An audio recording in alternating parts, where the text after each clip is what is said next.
Welcome to Write Books That Sell Now, the podcast helping you write, publish, and market your book faster, better, and smarter. Here are your hosts, working hard and having fun doing it, Candace L. Davis, Anita Henderson, and Carol Dunlop. Hey, welcome everyone to Write Books That Sell Now, the podcast. And we are the podcast that gives you the real information about being a real author and making some real money. How you doing, guys? Hey, everybody. You sound fantastic, actually. I know. I'm Carol Dunlop, 1/3 of the Write Books That Sell Now team. And I'm here with my partners in success, Anita Henderson and Candace L. Davis. Hey. And we really do get together. I know you guys don't see us like this all the time, but we just said, hey, it's time that we got together, that we did a real podcast where we're really in the same room so that you know that we really do exist. It's about time. We haven't been together been for a while. Yes. A while. Yes. And we miss each other. So we really are real girlfriends. So They're all right. So coming up on the episode today, we're talking about money. Don't everybody want to know about money? I want money. Mama needs some shoes, baby. Okay, yes, becoming an author adds another income stream to your business, but what you do with that money can make or break your business and your life.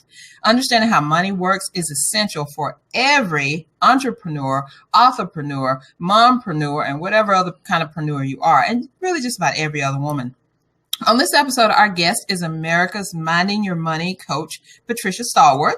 She'll share her insights on minding your money as a business owner, an author, and a woman.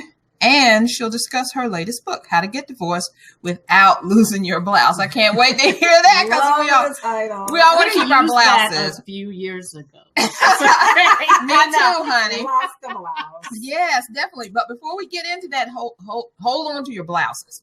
Candace, what's on your mind today? Oh, Carol, I don't know if you're going to like what's on my mind today. Uh-oh. Anita will like it. I don't know if Carol will. But what's on my mind today is social media fatigue. Ooh. Well, I totally understand it, but please do tell, honey, what you're talking about. Social media fatigue. I mean, we're all on social media. We like to keep up with, the grandkids, the nieces, nephews, whoever it is that they don't live close by anymore. Everybody's spread out. It's a great way to keep up. Watch the kids grow up, see people get new jobs, all those great fun announcements.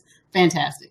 We're all also on social media for our businesses, promoting books, promoting products, promoting services. Fantastic. It serves that wonderful purpose. However, I feel a butt. I feel it. However, I am so exhausted of social media right now. Why? My biggest issue, I'm primarily on Facebook because that's where my people are, whether we're talking about friends and relatives or we're talking about clients and customers. And it feels like the same stuff over and over all the time now. It feels like 10 people post the same bad news story. 10 people post the same funny video. It's like the same stuff over and over. And I'm just exhausted. So I'm going to tell you like your mama used to tell you, maybe you need to get some new friends. I know that's right. I was just thinking that same thing. Oh my gosh. Well, I can't get rid of my existing friends. Get rid of those jokers. You can get rid of them as Facebook friends. Yeah. This is true, but some of them I need to actually maintain connections with. So trust me, I have no problem unfriending people. The election has proven that. Going through that cycle, I was unfriending on a daily basis. And it was better for me to unfriend you on Facebook so that we can I wouldn't have to unfriend you in real life. Exactly. Because, people share things on social media that they don't necessarily say in real life. And that's a part of no filter. I think part of that exhaustion is still I concur. Rolling that over part from the election is tiring. But it seems like there's a lot of bad news that is posted. Like people cannot wait to share who just died.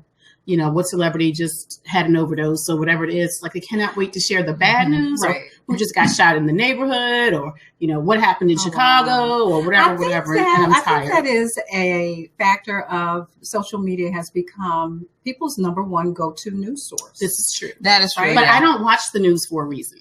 And so I don't then want to get on social media and find it taking up my entire news feed. I don't. I listen to NPR in the car and it keeps me as up to date as I want to be, sometimes too much. Right. And I don't watch local news because we all know that's just murder, mayhem, rape. The world is falling apart if you watch local news. But then you got to stick around for that lovely zoo story. Then you stick around for the zoo story at the end of it that's supposed to make us all feel better. I do have social media fatigue and I do think it may be time for a break. I agree. Just getting ready to say you need to take a break. And then when you come back, you need to kind of limit your exposure to it. Maybe once or twice a day, certain times of the day. It feels like a lot.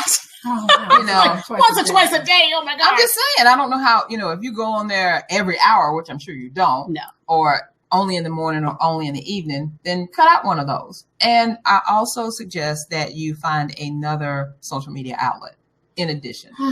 Something more positive, like a photo type Instagram. Could be Pinterest. It could be, it could be Instagram. I love Instagram. On my Instagram account, I try to only post inspirational, motivational, positive stuff. I follow you on Instagram. I'm just never on there. So you need to get on there for a minute because there is some good stuff on there. And I wanted to say something about people posting all that bad stuff.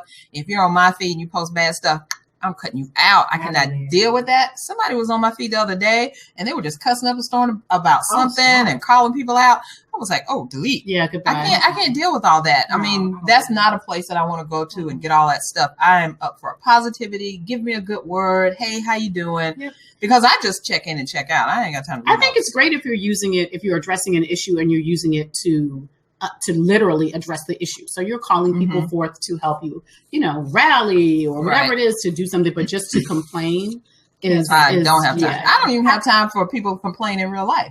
Exactly. You know what? I actually feel you, Candace, on the social media fatigue because I eliminated all of my social networks off my smartphone. You did? I've never had I took off Facebook, I took off Twitter, and I took off LinkedIn. Oh my God. Yeah. I do still have my pages manager thing for Facebook just to see, so I can But that makes sense because that's business. Right. But the rest of that junk is gone. And what a relief.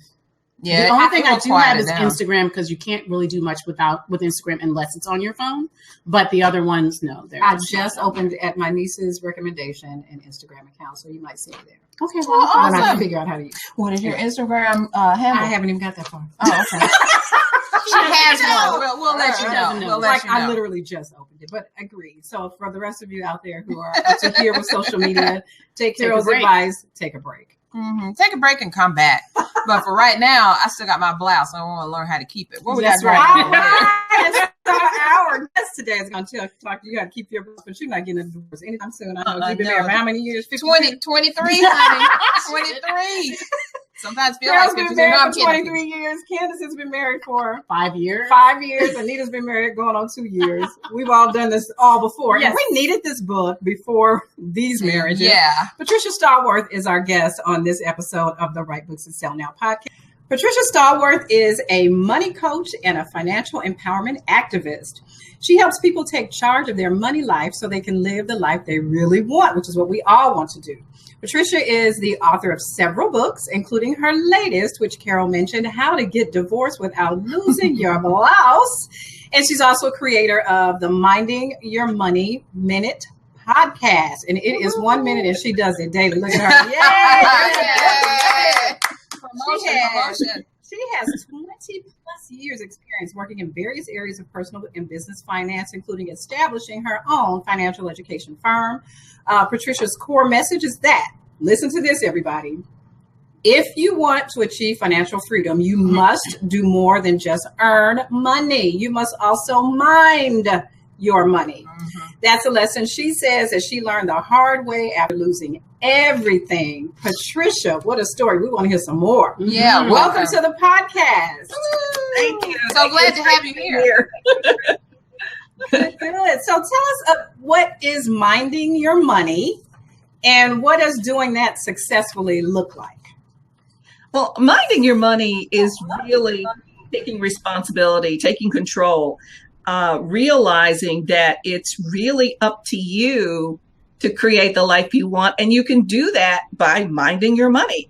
When you do that successfully, it means that instead of letting things happen to you, instead of believing that the world, you have no control over your destiny, you suddenly realize that, yes, you do have control over your destiny. And you have the ability to do all the things that you want, because once you mind your money, it gives you financial freedom. So that means you have the ability to make choices, and choices are liberating because you have the ability then to go in any direction you want to. So does this minding your money, does this look like, paying attention to every penny every day? Not necessarily. What it means is really being in control. For some people, every penny is what they consider to be in control. For others, it's really just understanding that I want to do things on a higher level. So, for example, there are people who, and budgeting is one of the things that I always advocate.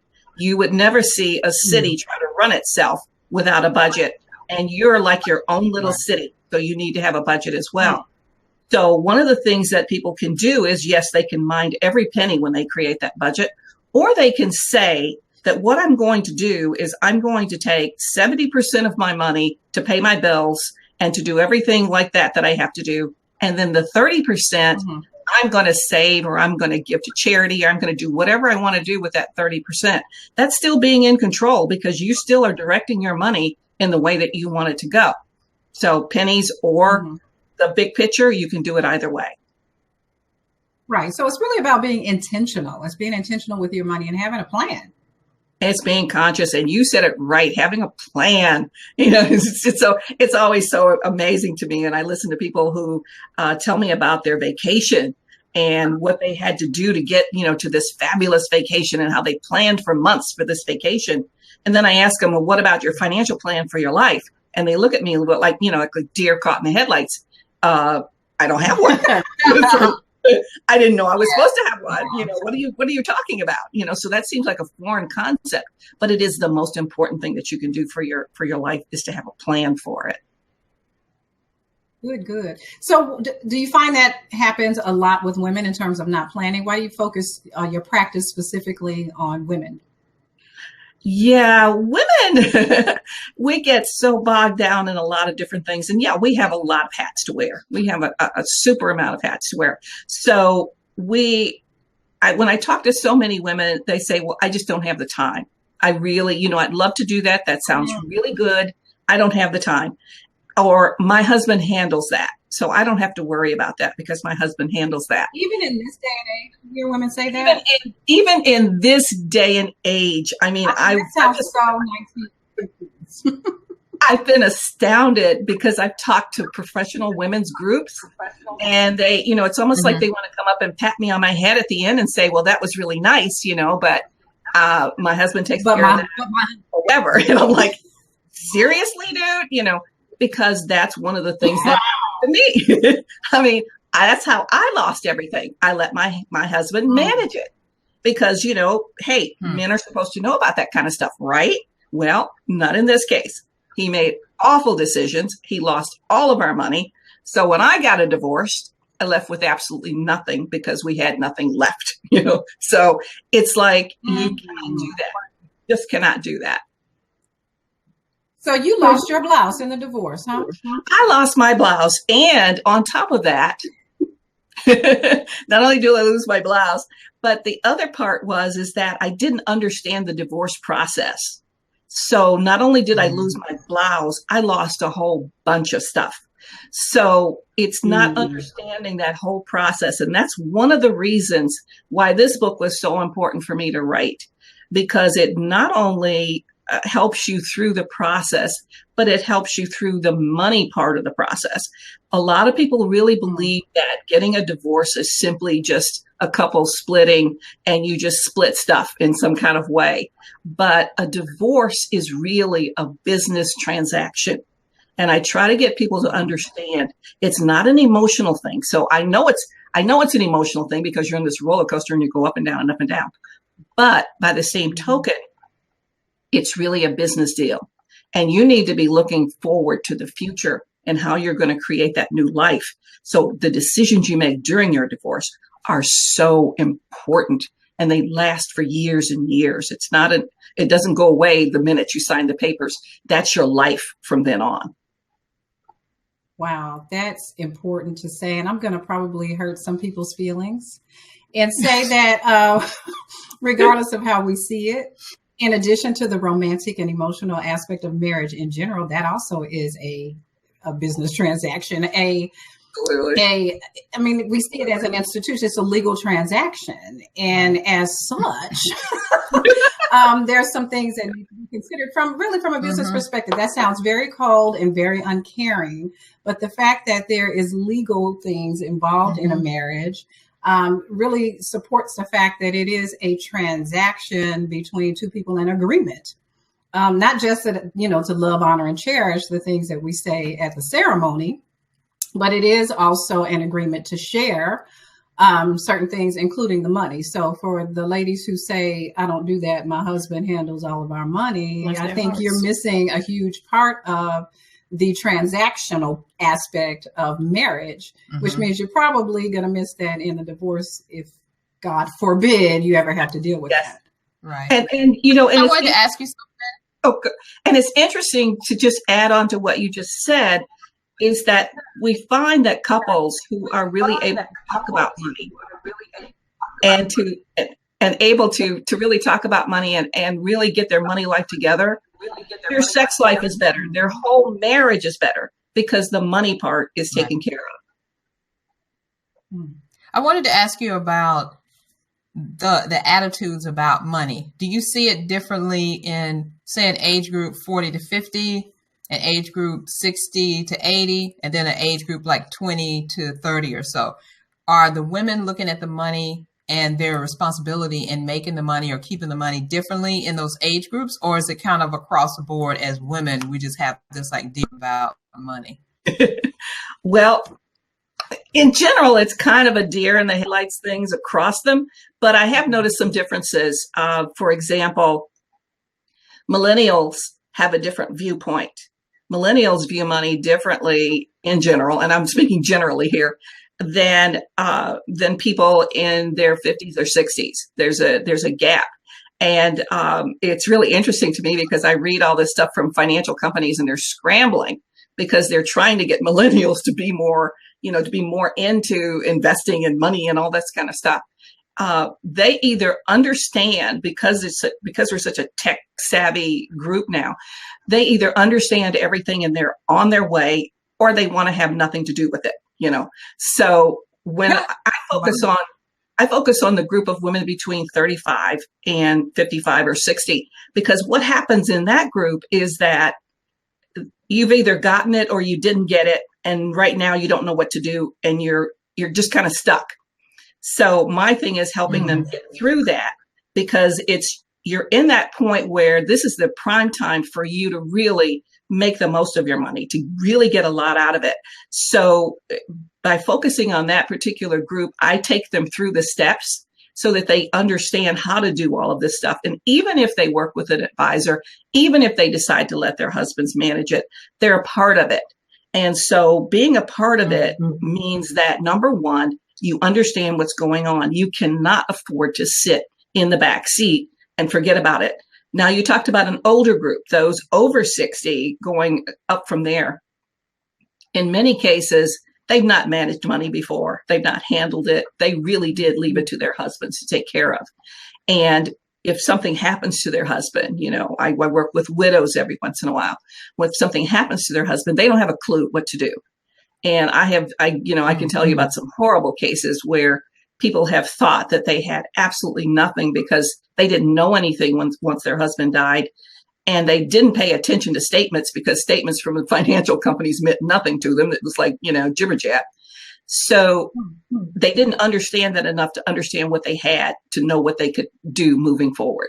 And that's a sad situation when you actually have something and you're living like you have nothing. People living on cat food, with over $1 million, in their investments. So it's like, yes. I mean, the stories are just, it's fantastic. So some of the stories are just so hard to believe, but this is how much we go out of our way not to deal with money. It's like, wow, so yeah. And it's so sad in that regard, because money affects all of us in so many different aspects of life. I love the fact, Patricia, that you approach your practice from a philosophy of teaching a man or a woman, in this case, to fish rather than giving her the fish, right? Absolutely. So give us a little bit of groundwork and background over why you choose to do that rather than just do it for them. Well, it's, and if you've worked with an advisor, most advisors really do the work for you. And so people are surprised when I talk to them, I say, I don't do the work, I make you do the work, and so they look at me like, but I'm paying you. It's like, yeah, but when you leave me, you'll be able to do everything related to your money. You will not have to rely on someone else to come in and tell you, okay, now do this, now do this, now do this. You know exactly what to do. And you're like, you've all seen that commercial for Schwab where that couple is, they're asking all these questions about everything in their lives. They have questions about everything. And then they sit down in front of their financial advisor and he says, I think we're going to put you in this fund. And they look at him and they go, okay, the people that I work with would never say that. They'd have a dozen questions, just like, they did for everything else. And I don't know, sometimes people think that minding your money should be intuitive, that it's something that, we should be born to do. We shouldn't have to get any training or anything to do this. But it's not intuitive and it's not something we're born with. And we do need to take the effort, just like you take the effort to do anything else. You took the effort to learn how to drive a car. That was, a lot of people think that's kind of intuitive, but it's not. You have to learn how to do those things. And so minding your money is the same kind of way. So it's an education thing. And unfortunately, they don't teach this in school. They really don't. And it's a shame. I really do think it's a conspiracy against the American people, not to teach this in schools. I agree. Don't get me started with conspiracy theories. I know. You want us to know how the government runs. I know. Yeah. But I do think it is very much a shame that we don't learn money stuff in school. But I think that it's equally shameful that we don't learn stuff at home. Right. And we're grateful that you have your podcast, Minding Your Money Minute. How much information can you get across in a minute? Tell us about the podcast. Well, the whole idea behind the minute is really to really get you to think about money on a daily basis. So it's just a minute, and we have something called on Mondays the question of the week. So I ask a question, and the whole idea is to get you thinking for that week about that particular question and how you might answer it. It's more to really keep it top of mind and to keep you thinking about money, because so much of what we do every day is on autopilot. And so the whole idea is to snap you out of that autopilot, at least when it comes to your money, because the decisions you make, so many decisions about money every day. I mean, dozens of decisions you make every day are related to money.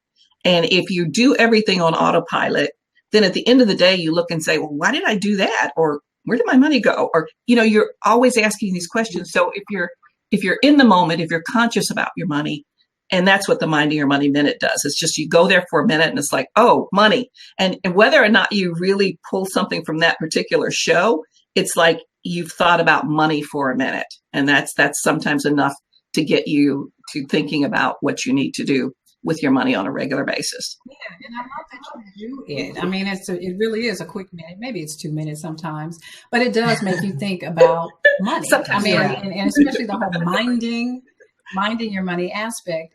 And to Patricia's point, that so much of our lives when it comes to money is on autopilot. Right. We go buy things and we don't even give any thought to, a lot of times we don't think, do I need this? Right. Is it priced right? Right. We wait. When you we swipe need the card. Stuff, yeah, you swipe the card. And which half the time you don't even know. The lady says $50.23. And by the time you walk out the door, you don't even remember what she said. You just swipe the card. Right. I was at the store the other day, as a matter of fact, at the grocery store, and a lady was there. She had come back with her receipt to tell the cashier. She said, I think this price is wrong. I mean, she had looked back and looked at her receipt in that time and said, I think you charged me the wrong price for this.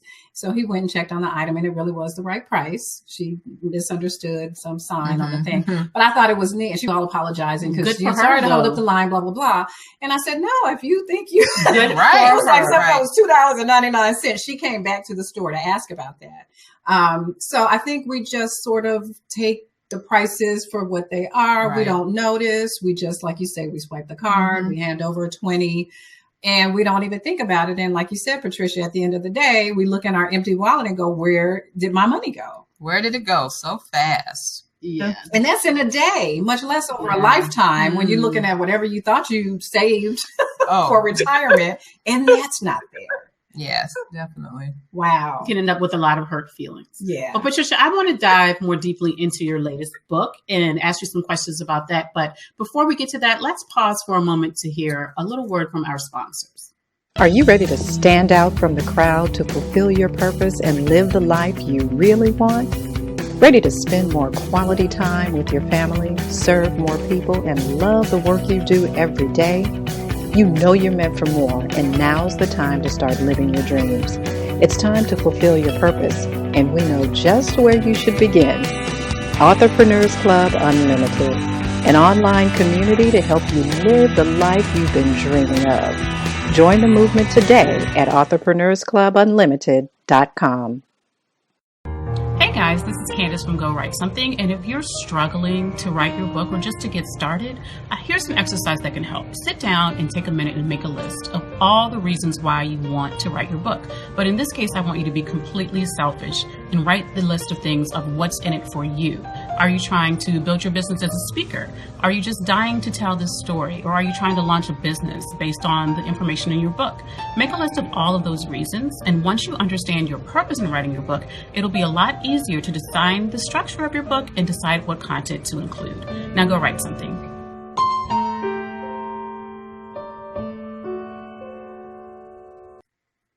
Okay, Patricia, let's talk about your book, How to Get a Divorce Without Losing Your Blouse. So what can readers expect from this book? What will it do for them? It really pulls back the curtain on divorce because even though it affects so many marriages, about 50% of the marriages, it is still shrouded in this secrecy. You know, you don't know what it is. You don't know what you're getting into. And for many people, it's the first time you've had any dealings with the law. You know, and that makes it, that really ups the point there. You know, it's like, I've got to deal with attorneys. I've got to go to court. I've got to do all these things. And so you're already, emotionally just drained, and now you've got to go to court, so there's just so many things. So what I do is I pull back the curtain on that. I tell you what the process is like, what you can expect step by step. And then I also get in deeply into the financial aspect of it. In many cases, this is the first time that you're really taking a look at your financial life, what you own, what you owe, and also maybe some investments that you didn't even know you had, those kinds of things. So I tell you a little bit about what you should be thinking in terms of how you would split up assets. I give you a little bit about the law, so you know that based on the state that you live in, the laws are slightly different. In addition to that, I give you some things about how you can start to plan to get your life in order once you decide that you're going to go through a divorce. And then there's worksheets and all kinds of things at the back of the book, resources to really help you make the process go smoother. So when's the best time to pick up this book? I mean, most married people hopefully are not thinking, I'm going to just get this book just in case. To let my husband not see this book, okay? Like put a special book on it. Yeah, no, you don't want to go down that road.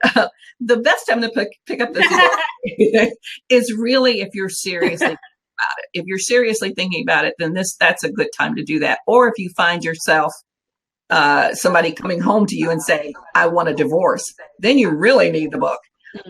Because and then you go on Amazon real quick and over there. Or maybe a gift for a girlfriend who get a divorce. Oh, wow. Yeah. Little message there. It's I don't like your husband. Here, read this. Yeah, it's like I think you can think of it. Sometimes you don't have control over that situation. You're sitting there thinking that everything is going well, and then suddenly somebody says, I want a divorce. And you find out that not only are they asking for a divorce, but they've already put things in motion. They have an attorney. Absolutely. They've done some things, and they're serious about it. And so, one of the markets that I'm really working hard on getting into is attorneys, especially family law attorneys. And in creating this book, I had a lot of them take a look at it. and they all seem to like it. They had parts where I wouldn't say it that way, but at any rate, they really seem to like the book. So a lot of them are buying the book to give to their clients that come into their office, because it makes their job a lot easier, because now they don't have to worry about this emotional person who doesn't have a clue about what to do, because I take you through step by step. So that's one of the, Give us a couple of tips you would share with someone who might be watching or listening to the podcast, who's thinking about divorce or maybe in the midst of it at some phase. Okay. If you're thinking about a divorce, then this is the time to really get yourself together. One of the things that I tell people is, you get angry with your spouse and you say, well, I'm just going to get a divorce, kind of thing. You really need to be really serious about this, because you don't get too many do-overs, so you really need to think about this serious and think about, is this going to be the best thing for me to actually get a divorce? If it is going to be the best thing for you, then you need to really plan what your life will be like afterwards. And you really need to think about this seriously. What am I going to do? Where am I going to live? How am I going to live? If you've been living on 2 incomes, how are you now going to live on 1 income, basically? And you need to start planning that new life, and you need to start putting some things in place based on that. So if you don't have credit in your name, if you don't have a bank account or money stashed in your, that you privately can get to, then you need to start doing those kinds of things. You really need to think about, what it is. If you have kids, how's that going to affect the kids? How are you going to, how's the family going to be split? Are the kids going to one parent? Are the kids going to both parents? How are you going to do that? And think about really what that's going to do to their lives. I think one of the saddest things I see is when couples get divorced and then they take the kids and they have joint custody, which means the kids move from house to house on a regular basis. That just disrupts the kids so much, so they need to be thinking beyond themselves, especially if they have kids, and how they're going to handle that whole situation. So there's a lot of issues that you need to think through, and you need to think through those things before you sit down and say, this is definitely what I want to do. Yeah. Yeah. What about the woman who has the greater footing in the marriage? It doesn't always occur that we're the ones who don't have the greater pot of money or the greater control of things. But if you find yourself as the primary breadwinner in the relationship, or that you earn more than your husband or something like that, would you give different advice to that woman who's going through or facing a divorce? I have found that really, whether you're the breadwinner or not, there's something so nurturing about women to some degree that they give it all away. It's like, okay, I'm going to be the nice guy in here. I'm going to be the nice guy. And even though so many of them are business savvy, they forget to be business savvy during their divorce. So one of the things I would say to them is, really, if you are the breadwinner, then you really need together, and what it's going to take for you to keep moving forward, and also what you may have to give up to leave that marriage. So, Patricia, yes. Nobody, as I said before, ever really wants to go through a divorce. So do you have some advice for how we could divorce-proof our marriages so we don't have to read your book, except if we want to give it as advice to someone else? Well, it's really interesting to me when I talk to couples. They don't talk about money. And that's really the key. That is the whole key. In fact, I did a podcast on this just today about how you really need to talk about money. It's amazing to me how many people go into a marriage and you have no idea of what someone owns or what they owe, and what kind of debts they have. And so it's really important to not only talk about those kinds of issues, but really talk about your money history, your money life, where you got your ideas from, what you think and what you feel about different things.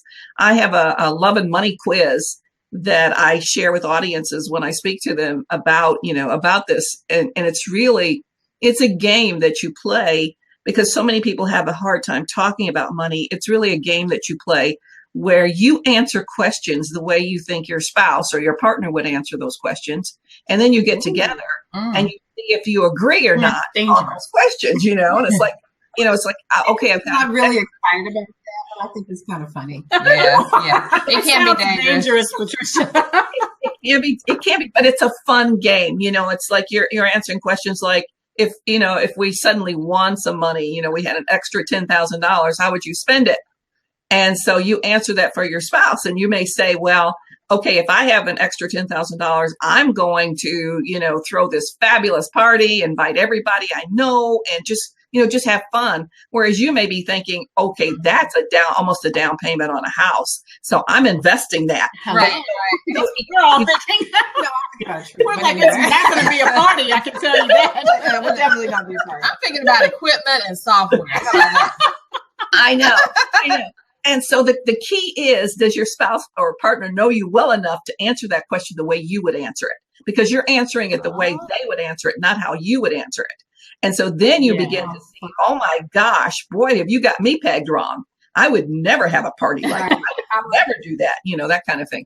So it's a fun way to do it. Talk about early and often, right? Money. That's a good divorce. You really do need to talk about it. You need to avoid something that I call financial infidelity. And financial infidelity, you know how you go out and you buy that dress or you buy that pair of shoes and you hide them in the closet in the back, and then when you wear them, you say, this whole thing, I've had this forever. I've worn this so many times, I can't believe you don't remember this dress, So you're doing all these little things. I've never been able to get away with that.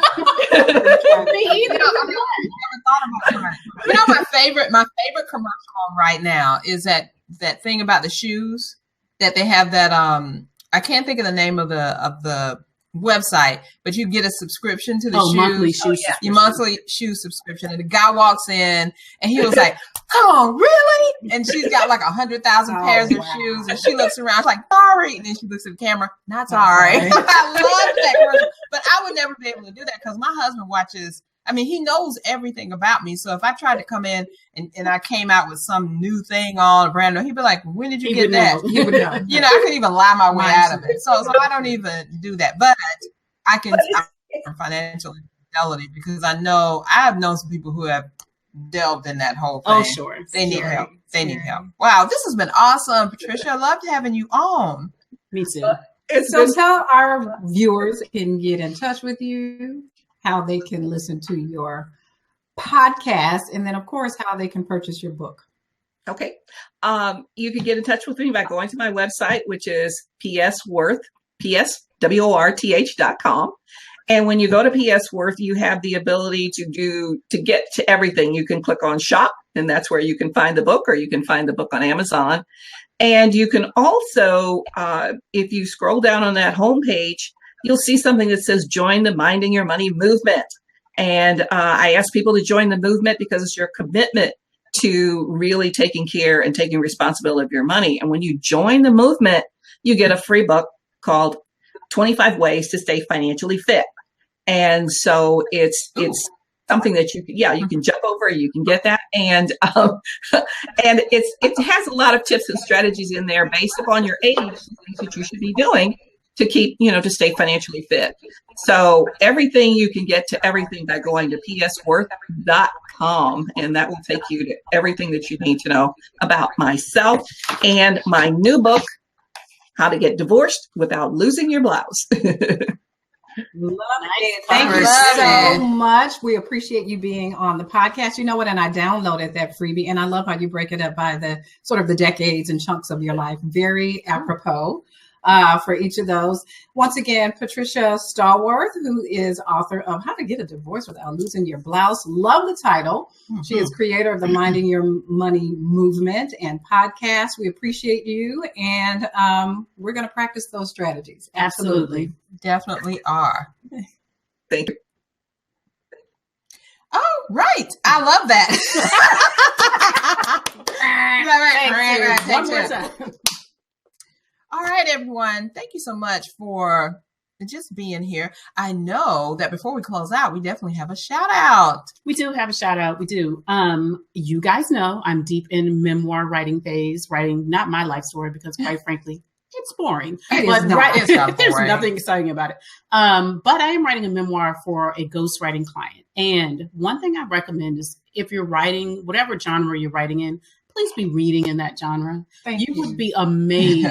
So a lot of people don't like to do it because they're afraid they're going to copy the person. I don't know why people think that. I understand the tendency to think that could influence you, but it can influence you in wonderful ways. Okay. And one of the books that I've been reading while I am working on this memoir, and this is a classic memoir. It's one that I'm sure a lot of you have already read. But if you're writing your life story or thinking about it, I highly suggest you pick it up again.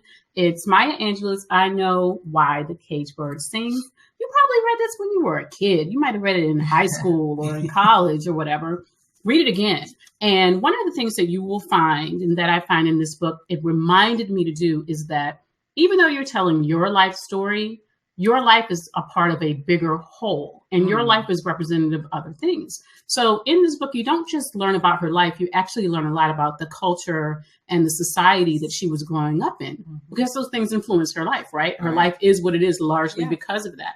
And a lot of people struggle to get enough content in their book. That is one way where you can really grow the content in your book, is by linking your story to the story of your hometown, the story of your culture, the story of your people, the story of your decade. Right. Current events and how they affected you. How they affected you, or just to put people in the moment so you remind them that, you know, this was when. Because it's relatable. Because it's They're relatable. like, I remember when that happened too. You got it. Or I remember reading about when that happened, or whatever the case may be. But it's really easy to learn how to do that when you learn from a master. And it is masterfully done. And I Know Why the Cage Bird Sings. If you don't have, I got this copy for $2.99. Used copy. You don't have to spend a lot of money. See? Save money. I Know Why the Cage Bird Sings. Read it again if you've already read it.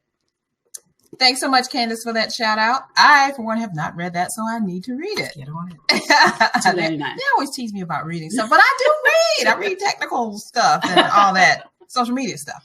But anyway, thanks so much for joining us for this episode of Write Books and Sell Now, the podcast. Thanks to our guests. It's been awesome. We always have a lot of fun, and we want to encourage you to listen to the other episodes that we have, because we have had some phenomenal guests. So you can do that by going to www.writebooksatSellNow.com/the-podcast. So we want you to check it out. We're also on iTunes. We're on Stitcher. We're on SoundCloud.